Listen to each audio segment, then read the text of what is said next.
So if you've somehow stumbled upon my channel, you will undoubtedly know what this is. This is an Atari 2600, and everybody knows what it is because it's one of the more common older video game systems to collect for, as it should be. It's pretty cheap. I think it's still cheap, although it's been a while since I bought any Atari 2600 games. So it's very fun to pick up a couple of games for a couple dollars or whatever and try them out. But what we're going to be doing with this, well, this one right here is a light sixer, as opposed to a heavy sixer. It has lighter molding around the sides, and even though this thing has a substantial metal shield for the circuit board inside, the heavy sixer is even thicker and heavier.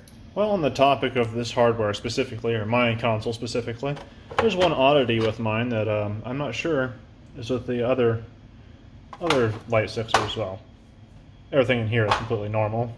It even has a sticker, or a piece of paper, stating when it was manufactured on there. But property of Atari Inc., Sunnyvale, California. Apparently, this console was owned by, or this console specifically was property of Atari. I'm not sure if any of the other light sixers out there have this, but mine sure does. Unless somebody else points out that this is normal with light sixers, I'm gonna assume that this once belonged to Atari, or this specific unit belonged to Atari. And no, they can't have it back. They're not the same company anymore. Fuck you. You don't make good games anymore. But we're going to be frying this, or what's colloquially known as frying. But before we do that, let's make sure this thing actually works, because it's probably been a year since I've started this up. Start out with the favorite here. Let's try River Raid.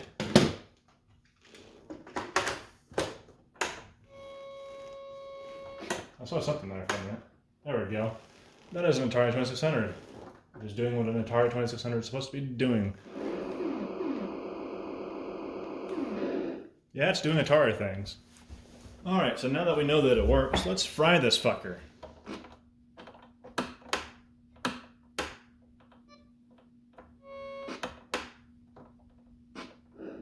There we go. That's the effect I'm trying to look for here. So, frying is a weird phenomenon that was discovered clear in the 80s with the Atari 2600, and it has to do with how the RAM and CPU works, I do believe. Well, this is better understood by others that aren't me, as seen by the emulator Stella, which actually emulates this fact pretty accurately. If you open up a game and press the backspace key on your keyboard, you will get a frying effect, which scrambles the game's memory, kind of. But it generally gets the same effect as if you were doing it with a real Atari 2600. So what's going on is that if you turn the system off and back on pretty rapidly, and just to kind of give it a bump,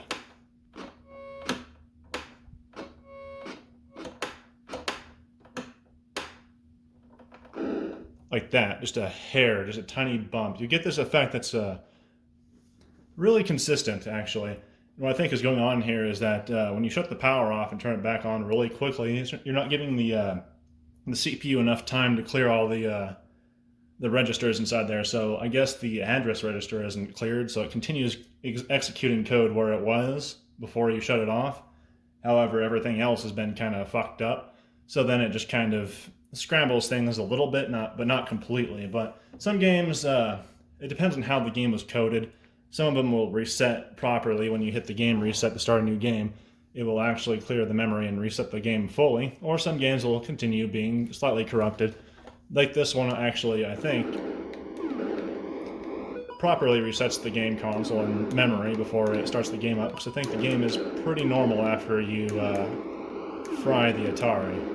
Now, there are some games that are more well known, such as Space Invaders, that have beneficial effects from quote-unquote frying your console. And before I start showing off some games, I'm going to go over the technique of how to fry your Atari 2600, because I don't think I went over that at any point when I was recording all this shit. So here we have Maze Craze. Let's throw this in here. So it was said in the 80s that the way that you do this is to rapidly switch the power on and off multiple times until something crazy happens. So you wiggle the shit out of that switch and ruin it and stuff like that. No, as you can see with this power switch, if I slightly push on it, it can turn off before the power switch is switched all the way off, like this. So I'm just kind of like giving it a bump, and weird stuff happens because of that. Just give it a bump or a little wiggle like that, and you'll have a fried game. Here's my copy of Space Invaders, the text one. Alright, so this is just Space Invaders. Start it up and everything plays normally. You'll notice that you can only have one bullet on the screen at a time. And one of the game modes in this game, well, there's like 50 game modes, but there's a two-player cooperative mode where you can have two players on the screen at once. And so you can have two shots on the screen going towards the aliens at a single time, which is not typically accessible, you know, through the single-player mode for difficulty reasons. But there are two ways to get this. One is if you shut the machine off and hold the reset button down while turning it back on, you actually get two shots. You can kind of machine gun your way through the enemies.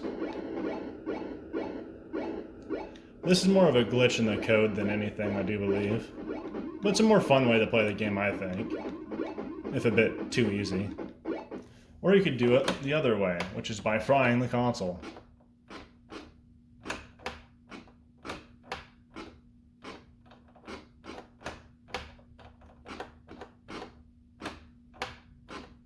There we go.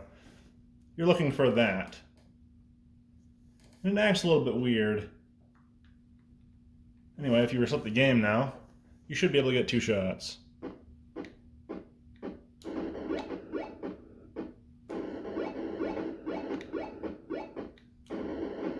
So what I'm going to do is go through all my games, and we're going to see what kind of effects they will exhibit when fried. Well, I don't know if I want to bust out my paddles, because my paddles don't work that well. So we'll skip the paddle game, so Night Driver is out of here. Well, it's time to try Centipede.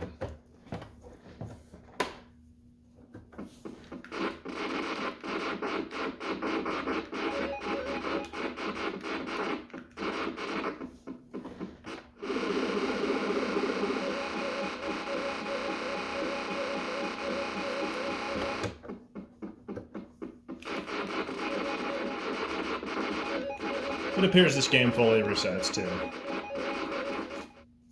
Here we have Junior PacMan, which was previously owned by a Davis. Well, this is a cool game because it has a built-in RAM expansion to enable scrolling. Look at that. High tech.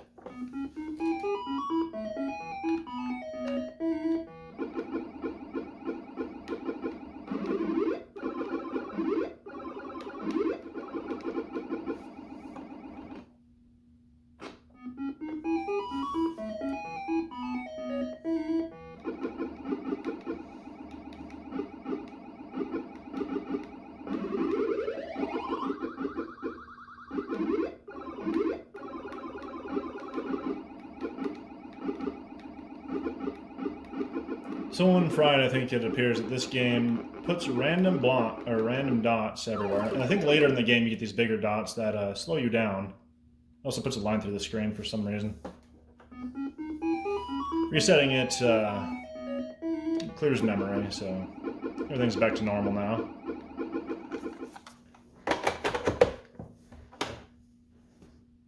Hope you like flashing lights. Maze Craze will give plenty for you. It also, yeah, I don't know why the fuck it does it, but like blinks the screen crazily when it's generating a maze for you to complete. It's a pretty fun game to play with somebody if you want to race them to the end. More flashing lights, cool. And when we fry the Atari, it doesn't generate a map. So anywhere to the left that you go, or I mean the right, you will win automatically.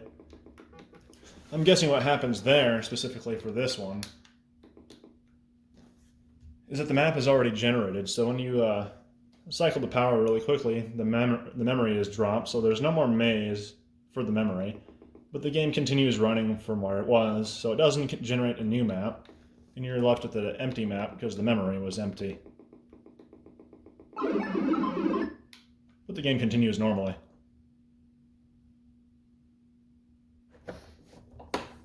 This is video Pinball.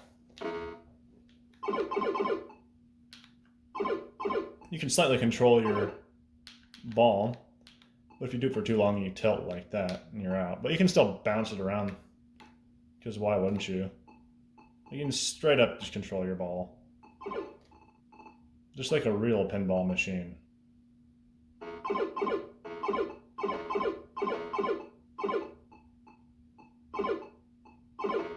I'm getting tired of watching it.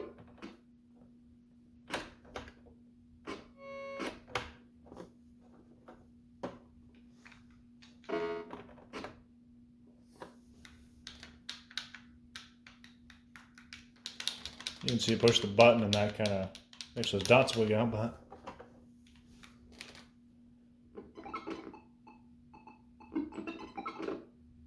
so I guess in this game the hitboxes, sound effects, and graphics are stored in memory instead of drawn directly from the cartridge.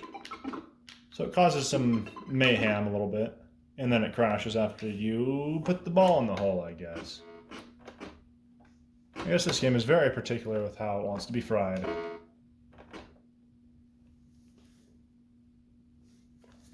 Here's my copy of Yars Revenge. It's a bit weird. I don't know if it's whether it's my Atari or this cartridge specifically. But you'll notice there's a dot missing in the shield. The shield that's constantly disappearing and reappearing because my camera's refresh rate is matching up with the TV's. That's kind of weird, or slightly. So 60 hertz blinking is a little bit funky. Very fun game though. One of my favorites on the Atari. What happens when you fry it?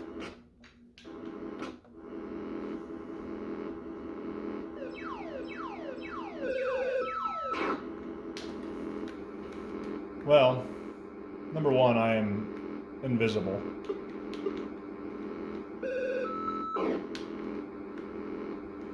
The bullet is at full speed. Let's try resetting it. Oh, it just resets to normal. I remember it causing issues where the shield is just completely gone if you fry it just right. Here's another old classic. Berserk. Shoot some robots. This one does not talk to you, sadly. Although, you would have to question what kind of black magic they used to make an Atari talk if they ever got that to happen, so I'm glad it doesn't. It would be from Satan himself.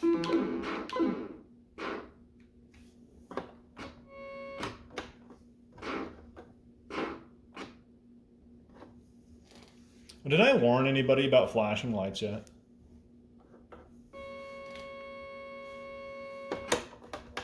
It crashed. Some of these effects are similar to as if you left the cartridge out and turned it on.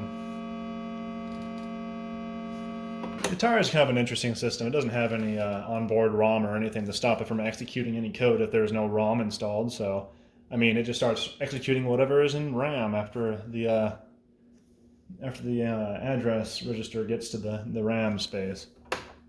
And it can cause some weird noises and graphics to appear on the screen if there's nothing installed in the game. Here we have Vanguard. This is kind of a cool shooter game with kind of a goal in mind, I guess.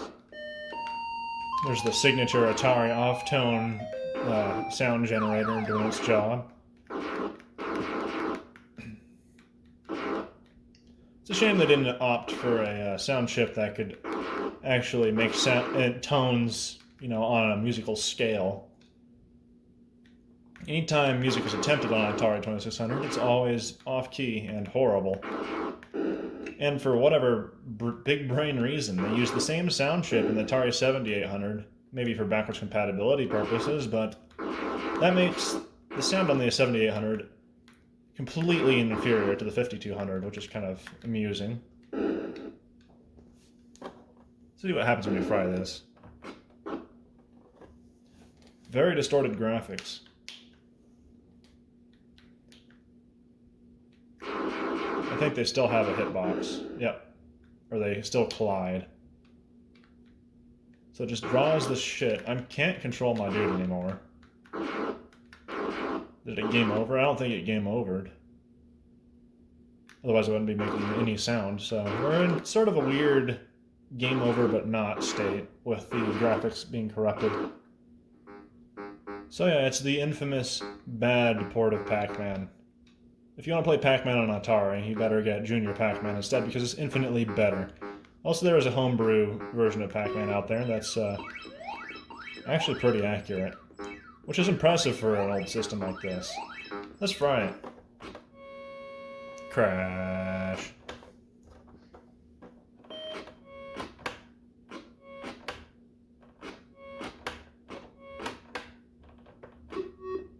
There we go. When you fry PacMan for Atari 2600, you are indefinitely stuck.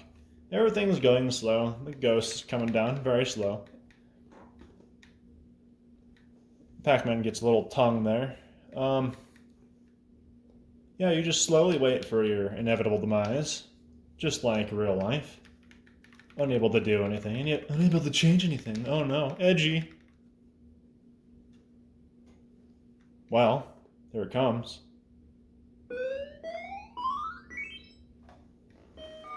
We're going to try Dragonfire, another good old one. Oh fuck, I'm retarded. If I remembered the controls for this, I'd be doing a lot better. Alright, let's try it.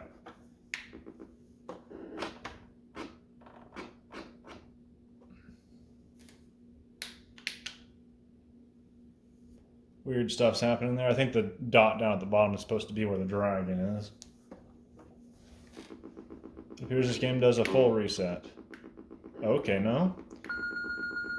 It messes up where the objects are. Oh, cool. That makes it really easy. Or not. It makes it easier if you're not me. Also, it corrupts the death sound. It sounds like a... It sounds like a computer post-beep. I tried Vanguard, didn't I? I already have Vanguard twice, don't I? Yeah, I have 2 copies of Vanguard. Where do I get these? It's weird. When you get a bunch of Atari 2600 games, you'll start getting doubles, and you'll have no clue where they fucking came from. This is Joust. It's like Balloon Fight, but not Nintendo. Wow. Also with birds. Very cool Midway Williams game or whatever the heck. I forget what it is exactly, but oh, I'm just gonna die. Alright, let's try it.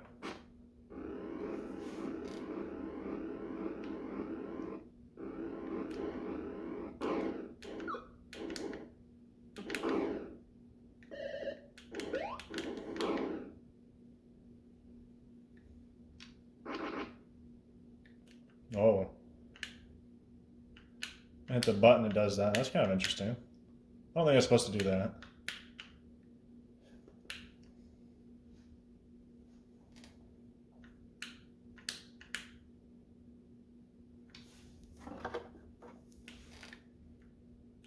Alright, so I think it thinks that when I push the button, it's resetting it or something.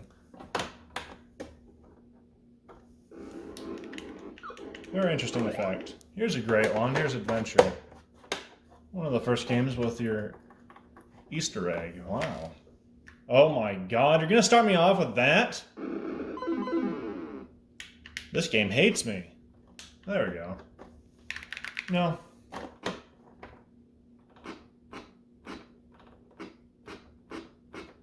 Well, there's nothing interesting about frying this one, I don't think. Here we have...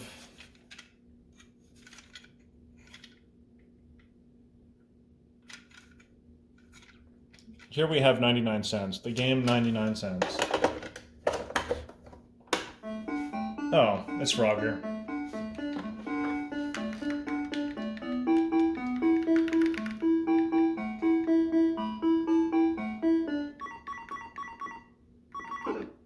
You've seen Frogger before.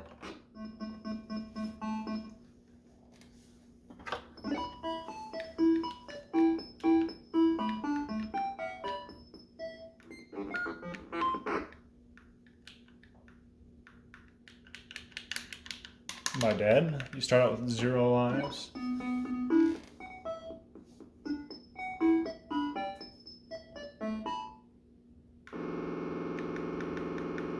You just die immediately, and that's kind of interesting.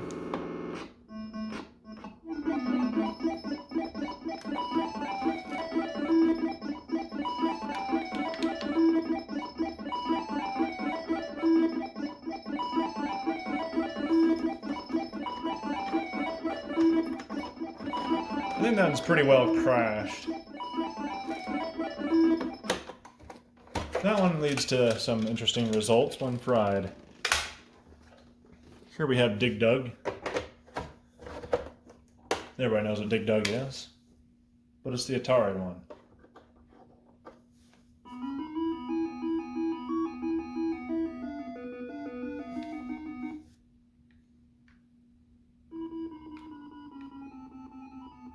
Well, at least I did pretty good with the music on this one. It's not the worst thing I've heard.